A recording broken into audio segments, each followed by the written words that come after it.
आलसी बेटा। किसी गांव में एक अमीर साहूकार अपनी पत्नी और बेटे के साथ रहता था। उसके बेटे का नाम सुमित था। सुमित बहुत ही आलसी था, जबकि साहूकार बहुत मेहनती था।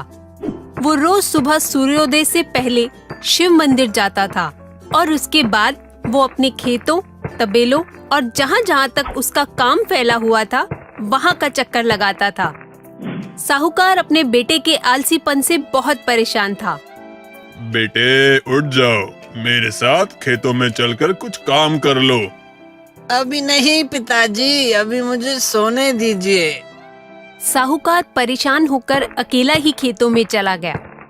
कुछ समय बाद साहूकार की तबीयत बहुत खराब रहने लगी और कुछ ही दिनों में वो मर गया। साहूकार के मरने के बाद भी उसके आलसी बेटे ने कारोबार पर ध्यान नहीं दिया, जिससे उन्हें कारोबार में बहुत नुकसान होने लगा। ये देखकर सुमित की माँ ने बहुत दुखी होकर उससे कहा, बेटा, हमें कारोबार में बहुत नुकसान हो रहा है। तो मैं इसमें क्या कर सकता हूँ? मुझे कहाँ कारोबार की समझ है। मैं तो आज तक पिताजी के साथ खेत तक भी नहीं गया। एक काम करो, दूसरे गांव में तुम्हारे नाना रहते हैं ना, उन्हें इस कारोबार की बहुत समझ है। तुम उनसे जाकर मिलो, उनके पास जरूर इसका कुछ समाधान होगा। ठीक है माँ, मैं कल ही चला जाऊंगा। अगली सुबह सुमित नाना के पास गया। प्रणाम नाना जी। खुश रहो बेटा, बताओ कैसे आना हुआ? पिताजी के गुजर जाने के बाद हमें कारोबार में बहुत नुकसान हो रहा है। माँ ने बताया कि आपको कारोबार की बहुत समझ है, इसलिए अब आप ही मेरी परेशानी का कोई हल निकालिए। तुम्हारी माँ ने बिल्कुल ठीक कहा है बेटे, मेरे पास तुम्हारी परेशानी का हल है। बताइए नाना जी, जल्दी बताइए। तुम्हें बस इतना करना होगा कि अपने पिता की तरह रोज सुबह सूरज के उगने से पहले शिव मंदिर जाना होगा और उसके बाद जहाँ जहाँ तक तुम्हारा काम फैला हुआ है वहाँ जाना होगा और तुम्हें ऐसा हर रोज करना होगा। ठीक है, जैसा आपने कहा मैं वैसा ही करूँगा। अगले दिन से ही सुमित सूरज उगने से पहले उठने लगा और सबसे पहले शिव मंदिर जाता और उसके बाद जहाँ-जहाँ तक उनका काम फैला हुआ था वहाँ-वहाँ जाने लगा। वो रोज सुबह सबसे पहले खेत जाता, फिर राशन की दुकान और फिर भैंसों के तबेले। बहुत दिनों तक ऐसा ही चलता रहा।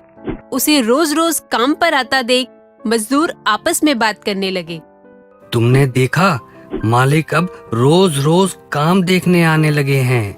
हाँ, लगता है अब हमें ये घोटालेबाजी बंद करनी पड़ेगी। तुम सही कह रहे हो, वरना हम फंस जाएंगे। धीरे धीरे सभी मजदूरों ने देखा कि सुमित रोजाना अपनी दुकान और खेत के चक्कर लगाने लगा और पकड़े जाने के डर से मजदूरों ने घोटाले करना बंद कर दिया। घोटाले बंद होने के कारण कारोबार में नुकसान होना भी बंद हो गया और धीरे धीरे सुमित और उसकी माँ पहले की तरह ही अमीर हो गए। अरे वाह, देखो माँ, नाना जी की सलाह से हम फिर से अमीर हो गए। तुम ठीक कह रहे हो बेटा, तुम्हें नाना जी के पास जाकर उन्हें धन्यवाद करना चाहिए। सुमित को माँ की बात ठीक लगी। वो नाना जी से मिलने गया। नाना जी, आपका बहुत बहुत शुक्रिया। आपने तो चमत्कार कर दिया। आपकी वजह से हमारा कारोबार फिर से चल पड़ा। बेटे, इसमें मैंने कुछ नहीं किया, इसमें सब कुछ तुमने ही किया है। क्या मतलब? वो कैसे? ये सब बस तुम्हारे आलस की वजह से हो रहा था। तुम्हारे आलस की वजह से तुम अपने कारोबार पर ध्यान नहीं दे रहे थे, जिसका फायदा उठाकर तुम्हारे मजदूर कारोबार में घोटाला कर रहे थे। अब क्योंकि तुम रोज काम पर जाने लगे हो, तो पकड़े जाने के डर से तुम्हारे मजदूरों ने घोटाला करना बंद कर दिया और तुम्हारा काम चल पड़ा। ये सुनकर सुमित को अपनी गलती का एहसास हुआ। उसने आलस करना छोड़ दिया और वो अपना कारोबार बहुत मेहनत से संभालने लगा। तो बच्चों, इस कहानी से हमें ये शिक्षा मिलती है कि आलस एक बुरी बला है। इसलिए हमें आलस त्याग कर अपना काम समय पर करना चाहिए।